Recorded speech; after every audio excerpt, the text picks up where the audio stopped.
So let's start with today's talk and career orientation session for today. And I would love to. I'm not having a lot of slides, just to let you know, guys.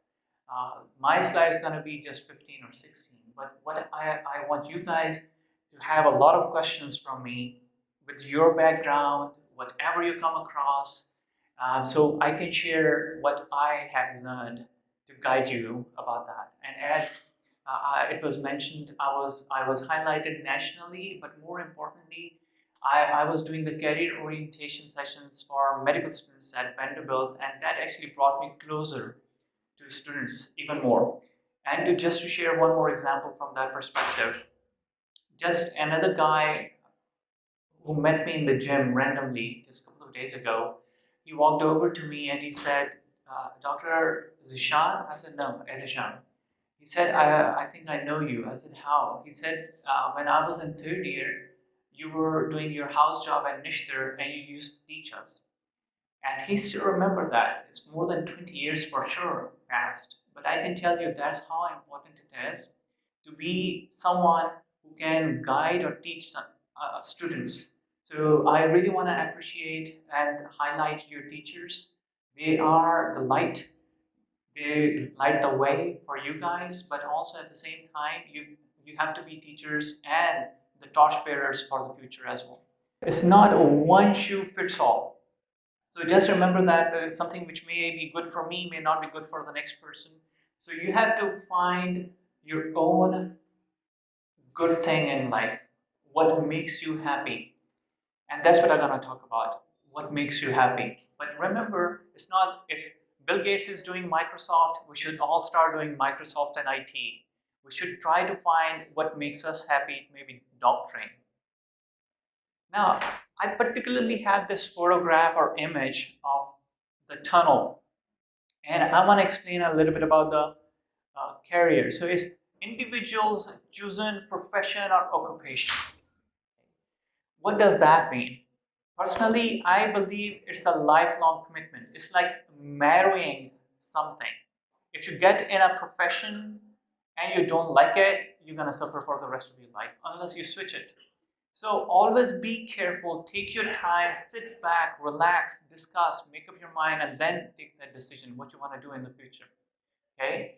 But it's a lifelong commitment. If you are not committed, you will just suffer. So just remember that. And actually, I have I have my own YouTube channel. So for the similar reasons, I did career orientation sessions for medical students.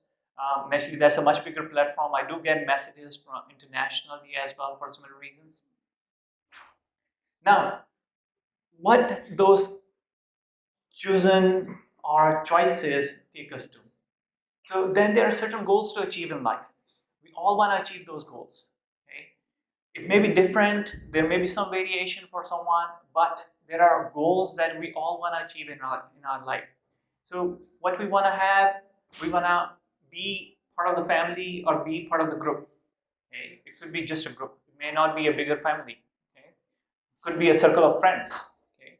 So what we are trying to achieve those through chosen goals is like have a healthy lifestyle.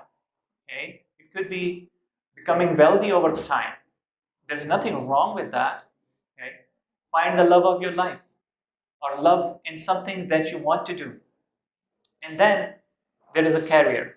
So what happened with that kind of scheme of things, that what we try to achieve over the years, over the next period of our life, in the next 50, 60, 70 years before we actually retire. Personally, I believe there is no time for retirement. I will never like to retire. Even if I'll leave doctoring at some point, I will choose something else, start doing it. But that would be something that fascinates me, makes me happy, and that's what I want to do. So just remember that it's never the end, that once you retire, you stop doing everything and sit back at home and just, I personally don't feel like watching grandkids all the time. So I feel that you want to have things to do in life, not only for yourself, but also for your family, to make yourself happy, maybe wealthy, and also want to have something to impact people in the world. So I feel as a Muslim, we have a much bigger perspective in life. So it's not the job that we want to do. Okay, so we want to bring a change, we want to impact the life of the other human beings around the world. So it all depends how big you can think of. You can just think of Multan, you can just think of Punjab or Pakistan, or you can think of even bigger goals. How you can even do a small gadget, electronic app or something, but that is impacting the life of the millions across the borders. So see how impactful you want to be in your life. And choosing your career can help you get to that goal.